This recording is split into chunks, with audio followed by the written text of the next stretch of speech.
かかったかかったかかった。よし、水が冷たくて綺麗なんだろうな。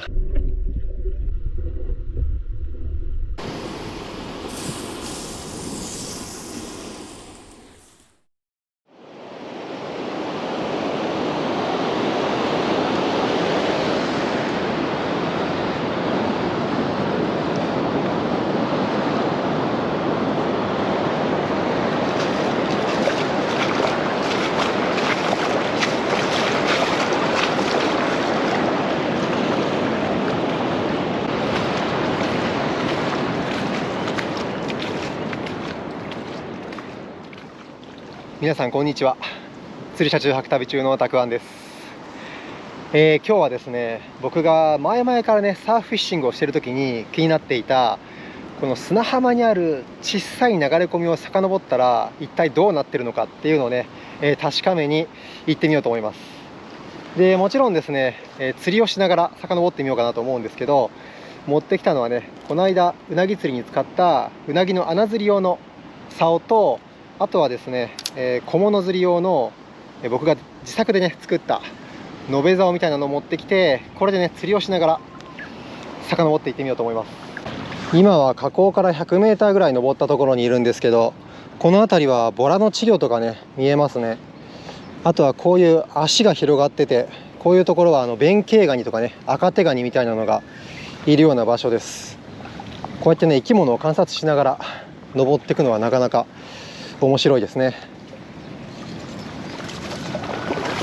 こんな感じの道なき道も歩いていかないと登れそうにないな。多分こんなとこ誰も登る人いないだろうからな。さあ河口から200メーターぐらい登ったところで、ちょっとこう川が細くなって景色が変わりました。水深は膝ぐらいかな。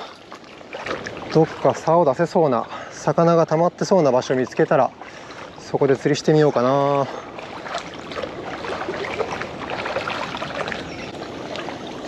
あ、この辺からちょっと浅くなる。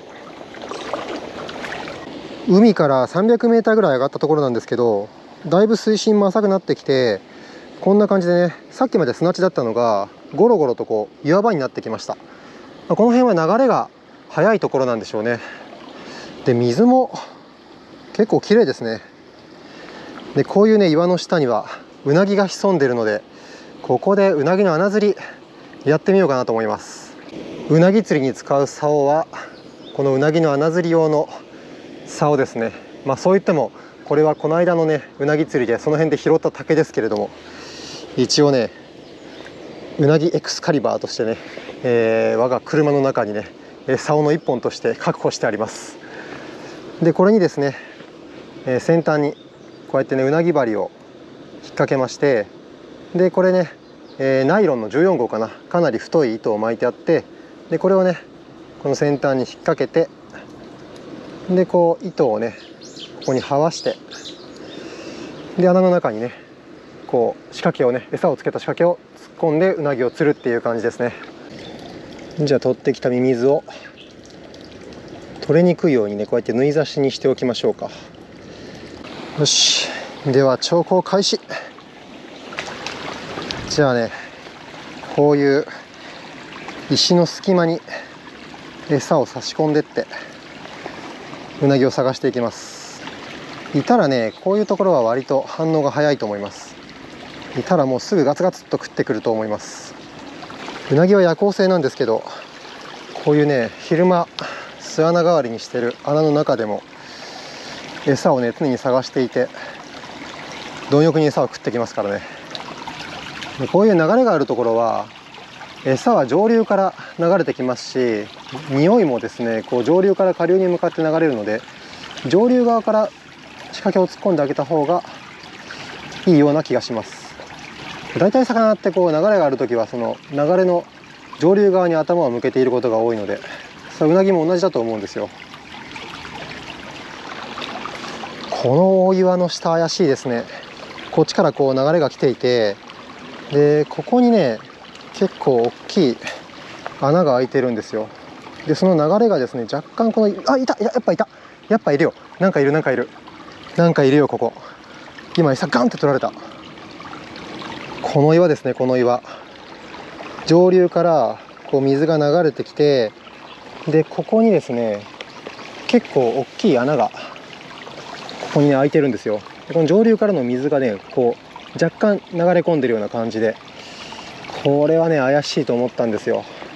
よし、じゃあミミズを付け替えて再度入れてみましょう。この糸の手元側にはこんな感じで輪っかを作ってあって、指にねかけてます。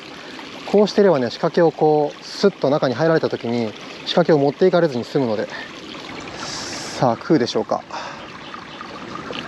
いたいたいたいたいたいたいた、入った入った入った入った入った入ったよ、入った入った。ちょっとね食い込ませます。しっかり食い込ませてよしよし、かかったかかったかかった、よっしゃおっしゃ、幸先いい。やっぱりいましたね、うなぎ。日本うなぎです。これぐらいのうなぎのサイズはですね、まあ日本うなぎとしては標準的な太さと大きさだと思います。よし、じゃあここに入れとこう。ああ、逃げる逃げる、危ない危ない危ない危ない危ない危ない。さあこの水の入ったクーラーに入れるんですけど、うなぎはすぐ脱走するので、このね小さい穴から入れようと思います。ここによし、はい、よし、入った入った入った入った入った、オッケーオッケーオッケーオッケーオッケーオッケーオッケーオッケー。ちょっと覗いてみますか。はい、こんな感じで入っております。でね、尻尾からニュルっと出てきてすぐ脱走するんで、絶対ね蓋は開けずにちゃんとロックもしておいた方がいいですね。よし、この間のうなぎ釣りのリベンジは果たせた。でももうちょっと遊んでみようかな、うなぎ釣りで。もっとね大きいうなぎを、大きいね太いうなぎのことをねうなコンダなんて呼んでるんですけど、そのサイズを目指してもうちょっと遊んでみようと思います。この大岩の下は結構広そうだから、もう一匹入ってたりしないかな。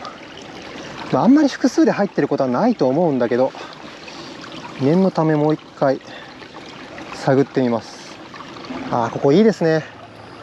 下がね泥というか砂で柔らかいんですよ。でこういうとこうなぎ大好きですから、やっぱいるべきところにいたっていう感じですね。うん、でも2匹は入ってないですね。こういうちょっと流れが速いところは微妙かもしれないですけど、ここもやってみましょう。もう基本外に向けて、顔を向けて餌待ってるんですよね。さっきのやつも入れたらすぐ当たってきましたもん。この下はどうだ。さあどんどん遡りながら、こうやって岩の隙間に仕掛けを差し込みながら上がっていきましょう。この川は割と水質がいいみたいで、この巻貝は割とね、これ水がきれいなところにしかいないタイプの巻貝じゃないかな。ほら、普通のタニシではないと思います、これ。あとね、カワニナもさっきいましたよ、どっかに。あ、ほら、これとか、これほら、これホタルの餌になるね、カワニナですね。ホタルの幼虫がこれ食べるんですけど、カワニナもいますね。かなりね、これ水が綺麗な証拠じゃないでしょうか。だから夜来たらホタルなんかも見れるかもしれないですね。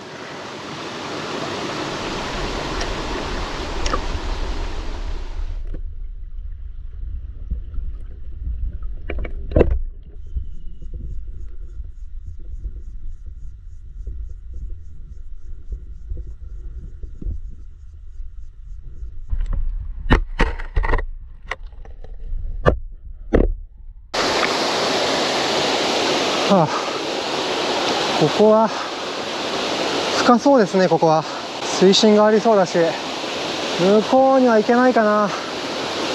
こっちは護岸されてて登れないし、ここで徒歩はある、行き止まりかな。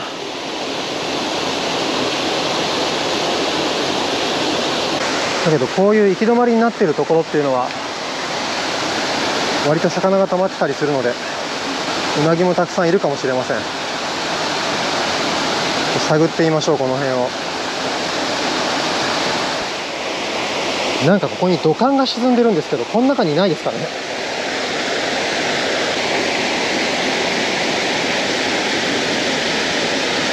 すげえ奥まで入る。あ、いるいるいるいるいる。この中いるよこの中いる、この中なんかいるよ。今グッて引っ張られた。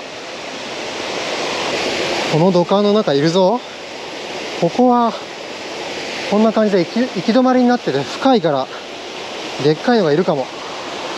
でね、この土管めっちゃ深いんですよ。この仕掛けがですね、丸々入るぐらい。てか多分この仕掛けよりも長いかな。で、奥の方に突っ込んだら、あ、いたいた、来た来た来た来た。あ、取られたか。あ、まだあるな。なんかやっぱ奥にいるな。これね、ちょっと手強い。というのも、結構奥の方まで突っ込まないといけないから、糸がね、ギリギリなんですよ、糸の長さが。で、うなぎが食ったらピンって引っ張っちゃって、で、そのままね、その糸を送り込めない状態になってるから、ちょっと難しいな。だからあれですかね、匂いで上の方に、穴の入り口まで誘い出して、やんないといけないかもしれない。これ絶対うなぎだと思う。こんないい場所だもんな。こんないい場所だもん。うなぎいるよ、絶対。あ、食った。あ、食うけどな、すぐ離しちゃうんだよな。カニなのかな。すごい、でも速い動きで取ってくるからうなぎだな、これ。これでかいんじゃないか。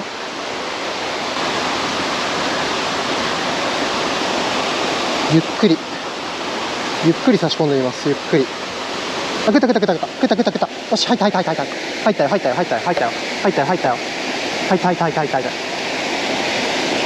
ああ、くっそ。ダメだ、早かった、合わせるのが。次はね、かなりちっちゃくしてやってみます。これなら食えば絶対に針にかかる。この穴に潜んでるのはこの滝壺の主なんじゃないのか。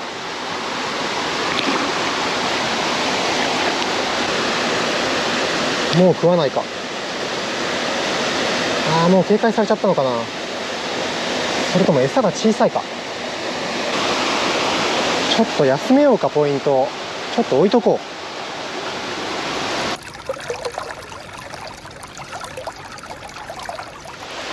う。よし、じゃあのポイントを休ませてる間、一旦うなぎ釣りは置いといて別の釣りをやってみましょうか。この昔懐かしの玉浮きをつけて、この拾った竹で作ったね、竹竿で小物釣りをやってみようと思います。仕掛けはこんな感じです。自作の1メーターぐらいの竹竿に細い糸を結んで、でこんな感じで、ね、浮きがついてます。でサルカンを忘れてしまったんで、本当はこのハリスとこの道糸の間はね、サルカンでつなぐんですけど、サルカンを忘れてしまったんで電車結びでねつないでます。本当原始的な仕掛けです。こんなちっちゃい針にちっちゃく切ったミミズをつけて、よし、これでやってみましょう。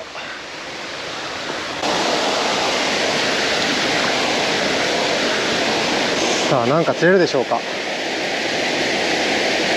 れもうちょっと竿長くてもよかったな。ちょっと短かったかも。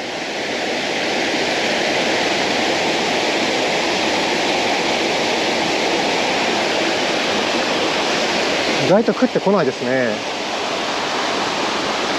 こういう時はですね、ちょっとこの泥をですね巻いてあげると結構魚寄ってくるんですよ。釣りをするあたりにパパッと巻くと、なんか餌が落ちてきたかなと思って小魚が集まってきたりします。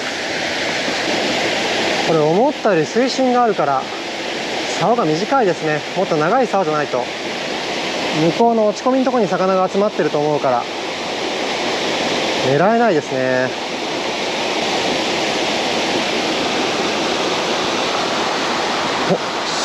ちょっと待って、そこにめっちゃでっかいテナガエビいるんだけど。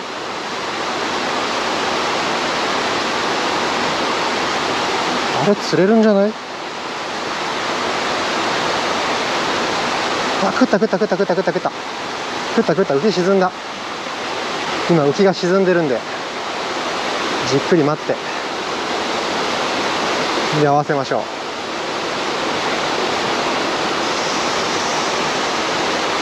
う。よし、取れた。やった、いいテナガエビゲット。見て、ほら、すごいでかい。手の長さ入れたら20センチ以上ありますよ。いや結構ね挟まれると痛い。本当にチクッとする。カニで慣れてるから全然平気なんですけど、これ初めて挟まれる人は結構ねびっくりすると思います。立派な手の長いオスの手長エビですね。いやこれね僕が今まで釣った手長エビの中で一番大きいって言ってもいいぐらいのサイズですね。ランカー手長エビですね。いやてかこれ手長いけど餌取りにくかったりしないんですかね。なんか短い方がなんだろうな、使い勝手がいい気がするんだけど、意外と魚の当たりがないので、この浮きの下を長くして底の方を狙えるようにして手長エビ釣りに切り替えます。本当はなんか追い川とかハヤとか釣れたらいいなと思ったんですけど、多分向こうの滝壺の方まで投げないと難しいかな。こっちの手前の方にはあんま寄ってないみたい。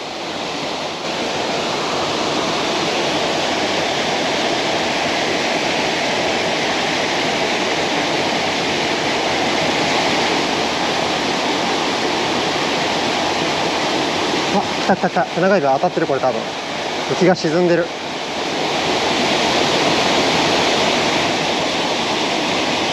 お、またエビ釣れた。やった。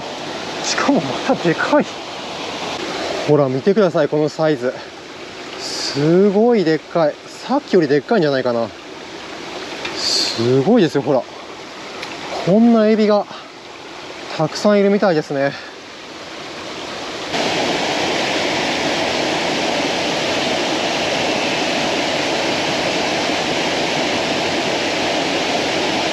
お、なんか来た。極楽ハゼです。ちょっとね分かりにくいんですけど、ここに青い点々があるのが極楽ハゼの特徴です。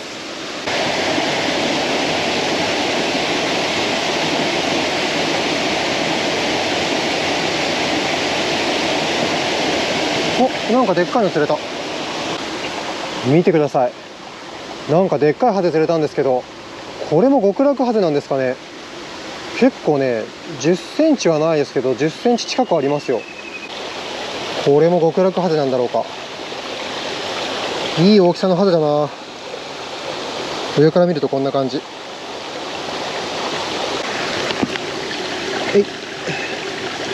バイバイ。さあもうだいぶ時間も経ったんで、もう一回さっきウナギらしき魚がいた土管の中やってみようかな。さあ時間を置いたら降ってくるようになるか。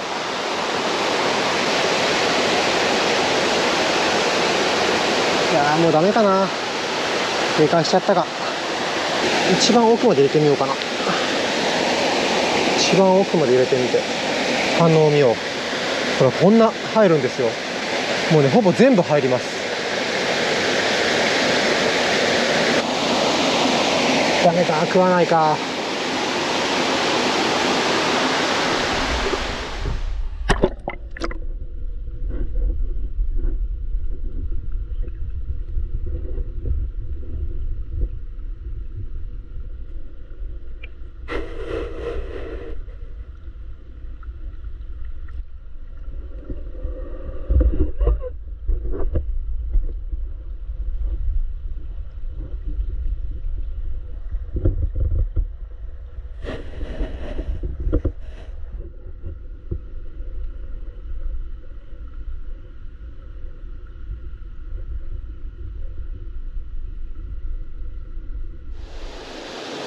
海に流れ込んでる水がちょろちょろっとに見えたから短い竿しか持ってこなかったんですけど、やっぱこういう深みは登ってみるとあるんだな。ここはねもっと長い2メーターとか3メーターとかの長い延べ竿とかでやった方が良かったですね。それやったらもっといろんな魚が釣れたかもしれないです。はあ、今日もよく遊んだ。反省点もあるけど楽しかった。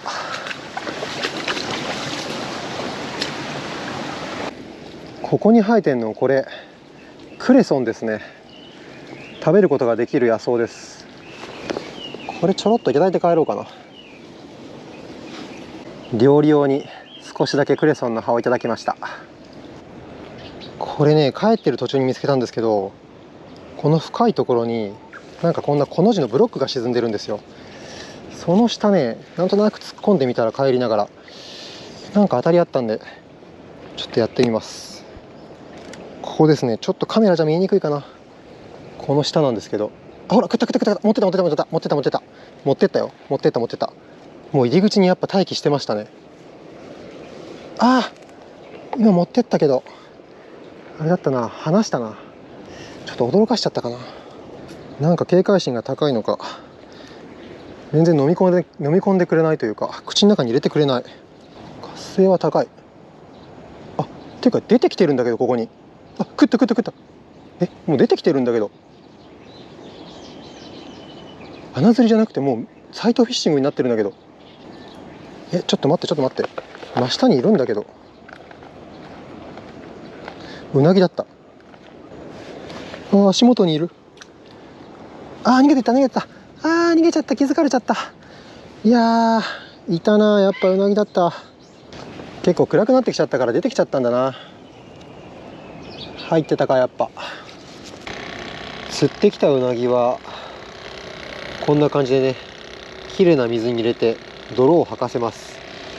あそこは水が綺麗だったからそんなにやらなくてもいいかなと思ったんですけど、1日2日はね、この状態で泥を吐かしてね、で水が汚れたら水を変えてっていう感じでやってみようと思います。よし、じゃあ今日も取ってきた食材で社長食堂、エビがシートに。これは臭くなったら嫌やな。はい、というわけで本日の食材はこちら。釣ってきましたでっかい手長エビが2匹と、川辺で取ってきたクレソンで、こいつは何ぞやと思われたと思うんですけど、これはですね、ヤマドリダケモドキっていうキノコです。高級食材のポルチーニダケってあると思うんですけど、あれの仲間ですっごい美味しいキノコです。実は最近キノコに詳しい知人からですね、教えてもらってキノコ採りにハマってるんですけれども、これはね、それで取ってきたキノコです。なので今回の調香中に取ってきたわけではなくて、取ってきたものを家からね持ってきました。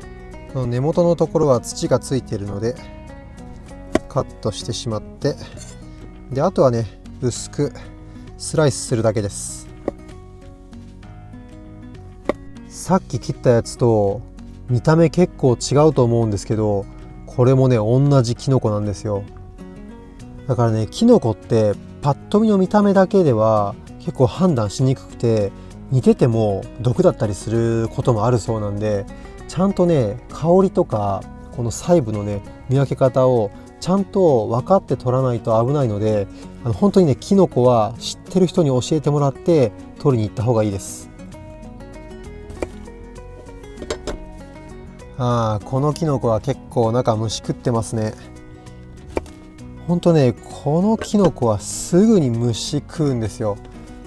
ただ虫入ってても火通せば別に問題はないので食べれるっちゃ食べれるんですけど、ちょっと気持ちが悪いのと味が落ちそうなんで、今のところはカットしちゃって、食われてないところを食べようと思います。ではフライパンにたっぷりめにオリーブオイルをひいて、弱火にして、これ若干フライパン傾いてるんですけど、こっち側できのこを炒めます。でこの油が溜まってるところでエビを揚げ焼きみたいな感じにしていきます。クレソンも一緒に炒めちゃいましょ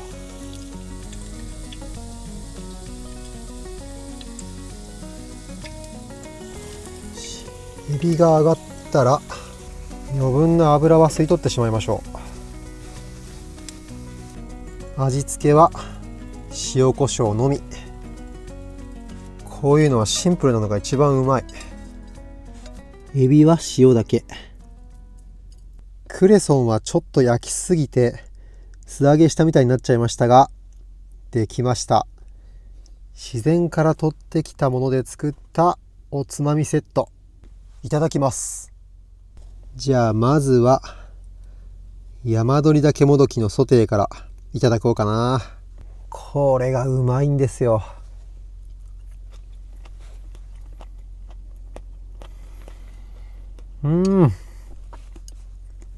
いい香りだ。すごいいい香りがするんですよ。例えるならね、カシューナッツとかナッツみたいなね、香ばしさというか、香りがあるんですよ。でね、すごい、キノコの旨味がね、すごい強いんですよ。で、バターでソテーしても美味しいんですけど、オリーブオイルオンリーでやった方が、キノコの香りと、甘みというか、このキノコ本来の味を目いっぱい楽しめる感じがして、僕はオリーブオイルで炒めるのも結構好きですね。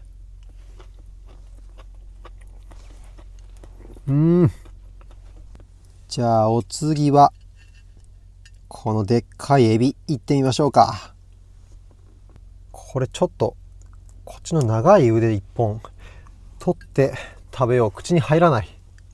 いただきます。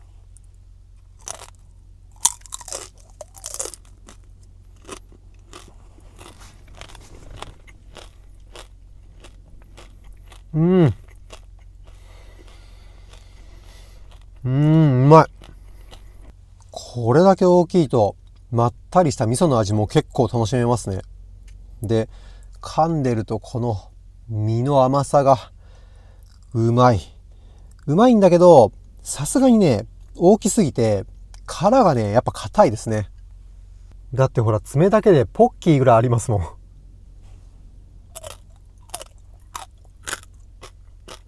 ああ。爪はやっぱ硬いな。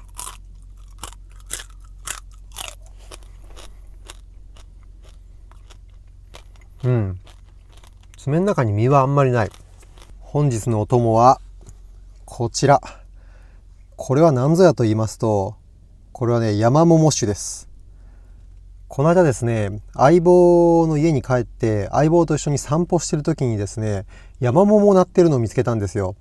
でそれをね、少しいただいて、ホワイトリカーにですね、氷砂糖をたくさん入れて漬け込んだ自家製のね、山桃酒です。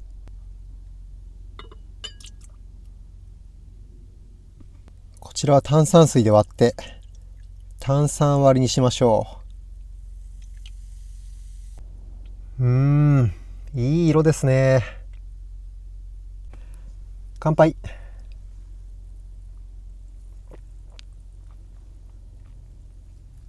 ああ、いい香りだ。うまい。山桃ってなってるのを生で食べたことある人はわかると思うんですけど、なんか松ヤニ臭というか松ヤニみたいなちょっと変な香りがするじゃないですか。でもね、お酒にしたりとかジャムにしたりとかやってみたんですけど、そうするとね、その松ヤニ臭が全然なくなります。今日はね、この食材からお酒まで全てにおいて自然からいただいてきたものです。じゃあ次はクレソンをね、いただいてみましょ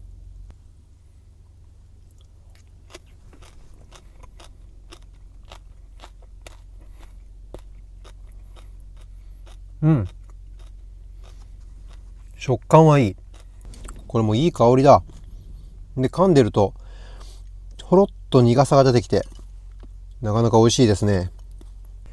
自然からいただいた贅沢な一品ですよ。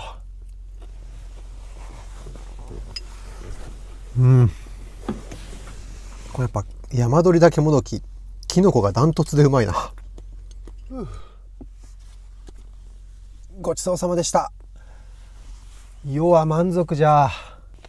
すごい満足度の高い食事だったんですけど、量的には足りないので、あとはこのナッツでも食べながらもうちょっと飲もうかなと思います。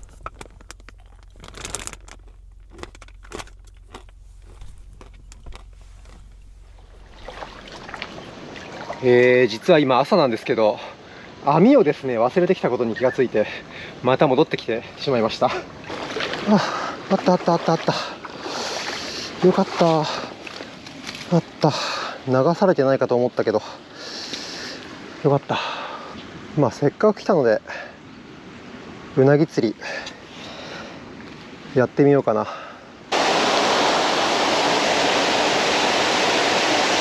さあどうだ。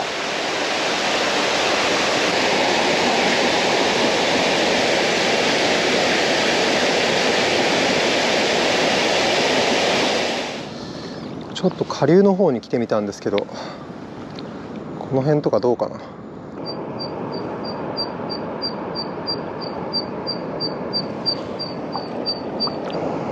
あ、ここなんかいる。あ、いるいるいる。うなぎいる、うなぎいる。ここうなぎいる。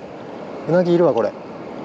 ちょっとね、上の方もう入れる穴がなかったので下流に来てみたんですけど、いますね。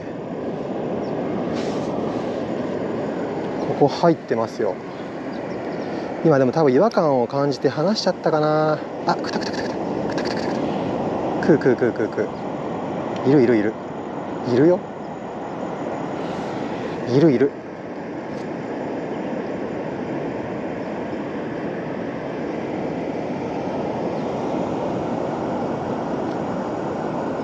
くたくたくたくた。はいたはいたはいたはいたはいたはいたはい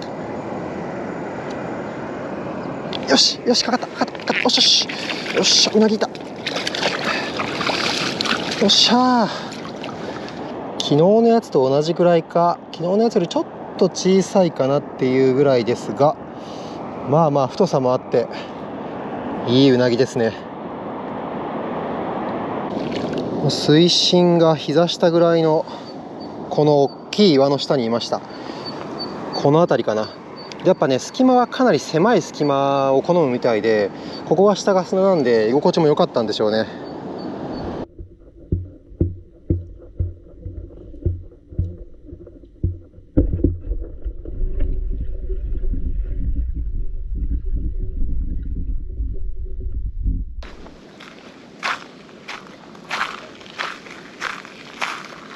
この辺は水がよどんでる。さっきうなぎ釣りをしてた下流の方が綺麗な気がする。全然魚の気配もないし。あ、これはテナガエビだな。これあ、ほら動いた動いた。真っ昼間にテナガエビがこんな風にいるってことは天敵がいないのかな。あれもいいサイズだな。こんな感じですけど、海までは 1.5 キロぐらいかな。いや 1.5 キロもないかもしれない。1キロぐらいしかないかもしれないけれども、こんな感じでちょろちょろっとした沢になってしまいました。魚はいないけど、あれザリガニかな。ザリガニだな。ザリガニがいる。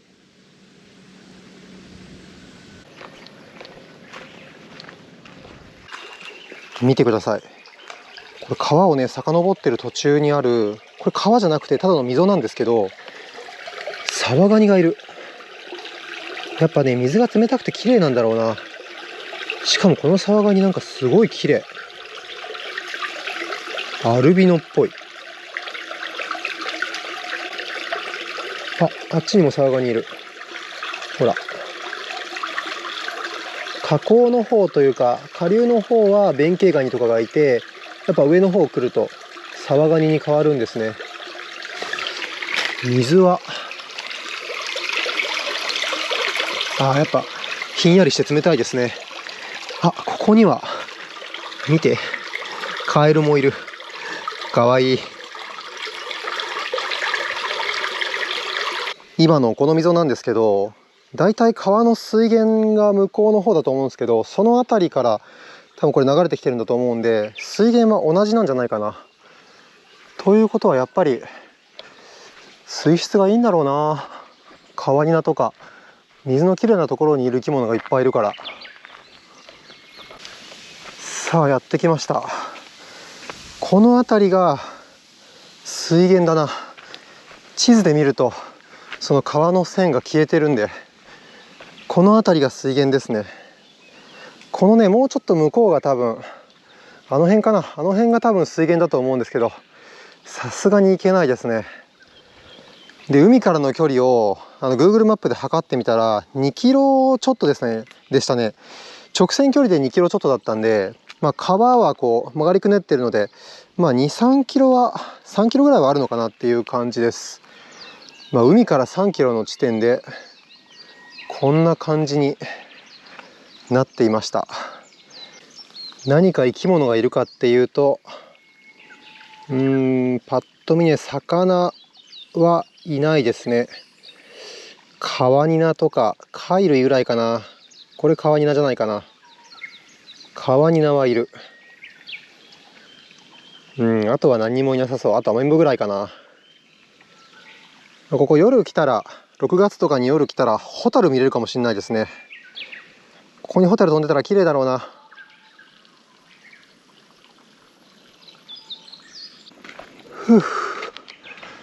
なかなか歩いて疲れましたが、なんか面白かったですね。では釣ってきたウナギをさばく準備をします。ウナギを袋に入れて、できつく縛って、でこのクーラーボックスの中の氷水に漬け込んで、で仮死状態にしてからさばきます。こうしないとですね、ウナギがもう動いてしまってさばくの難しいんで、これでねちょっと置いときます。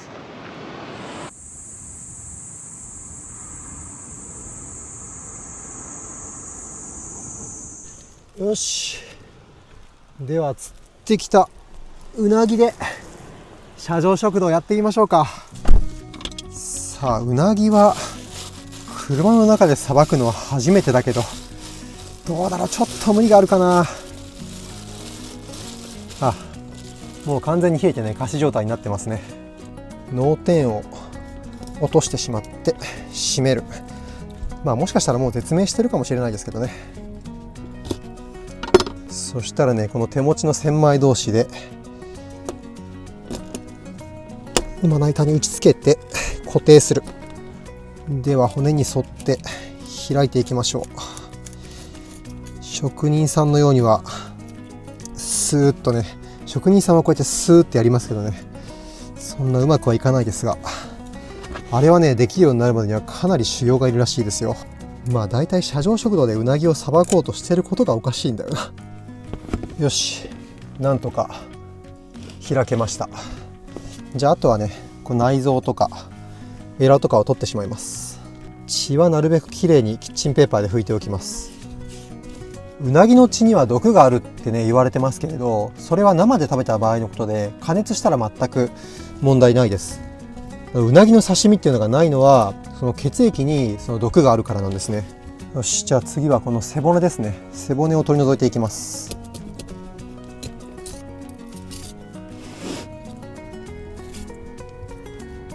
切ってしまった。いやー、変なとこで切っちゃった。これは大失敗だ。尻尾のとこがこんなに残ってしまった。大失敗だこれは。いや、やっぱさすがに車中では無理があったか。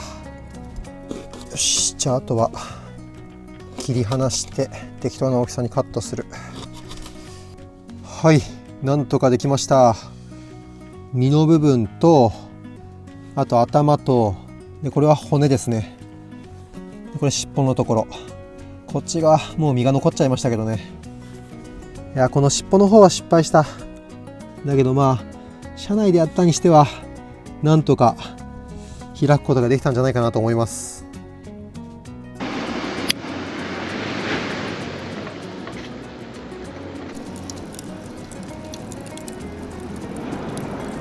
では炭を起こしている間、串打ちしていきます。皮を貫通させないように串を打っていく。よし、串を打ったら骨はね細かく刻んでおきましょう。じゃあタレ作りやっていきます。酒でみりん。じゃあこの横でうなぎの骨とか頭をね焼いていきましょう。表面が香ばしく焼けてきたらタレに入れる。このジュッっていう音がたまらないですね。そういえば砂糖入れるの忘れてました。そしたら仕上げはお醤油ですね。よし、じゃあうなぎ焼いていきましょう。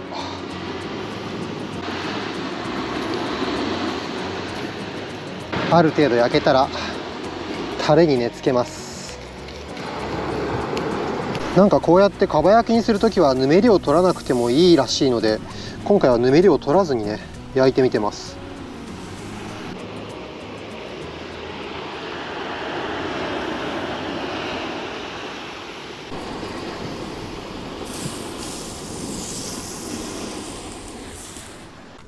はい、うなぎ焼けましたよ。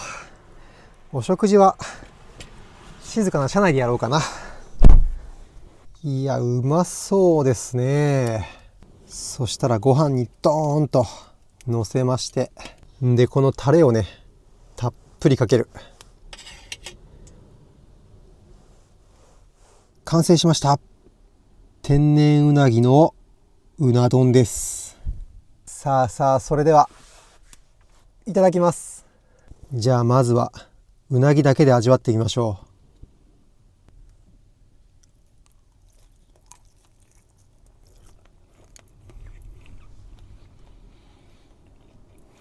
うまい。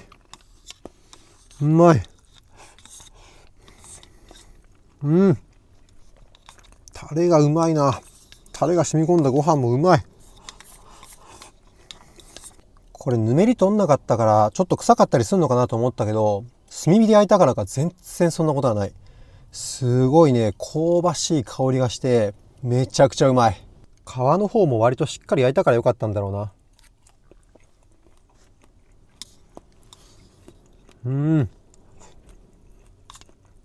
このうなぎ泥抜きは1日しかしなかったんですけど全然臭くないです。というかね、なんか泥抜きってあんまり意味がないらしくて、お腹の中に入ってる泥を吐かしたところで臭いうなぎはなんか皮が臭いらしいので全然意味がないらしいんですよ。だからなんか食べる人はもうその泥抜きせずに当日食べるらしいですよ。これもっともっとたっぷりタレかけたいですね。そしてかき込む。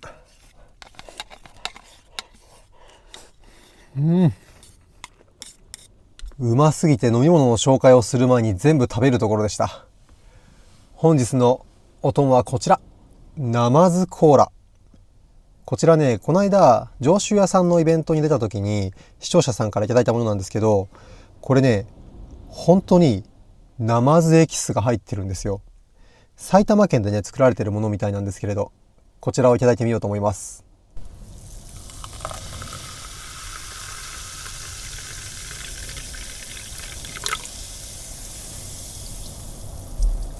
色は普通にコーラですね。で香りもまあコーラですね。ナマズ入ってるからって言って生臭かったりはしないです。いただきます。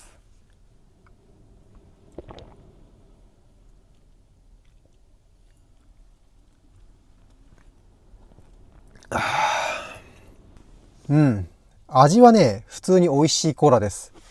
ただコカ・コーラとかペプシとかよりも炭酸はちょっと弱いかなっていう感じです。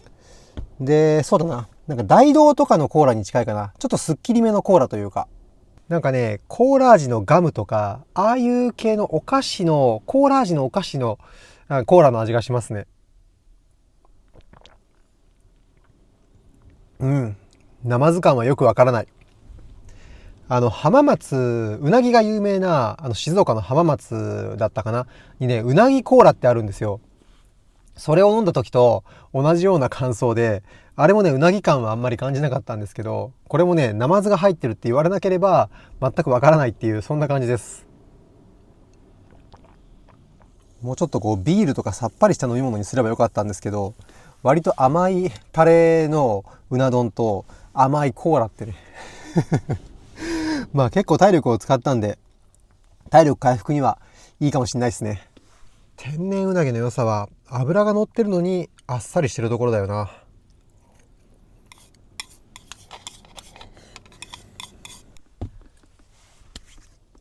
ごちそうさまでした。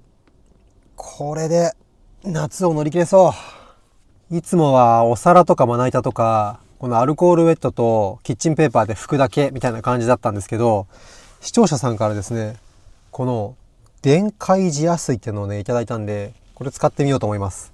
なんかこれ塩と水だけで作るみたいで、洗い流す必要もなくてこれでね洗ったり拭いたりすれば結構ね除菌ができるそうです。今回はこのキッチンペーパーに染み込ませて、これでね拭いて使わせていただきます。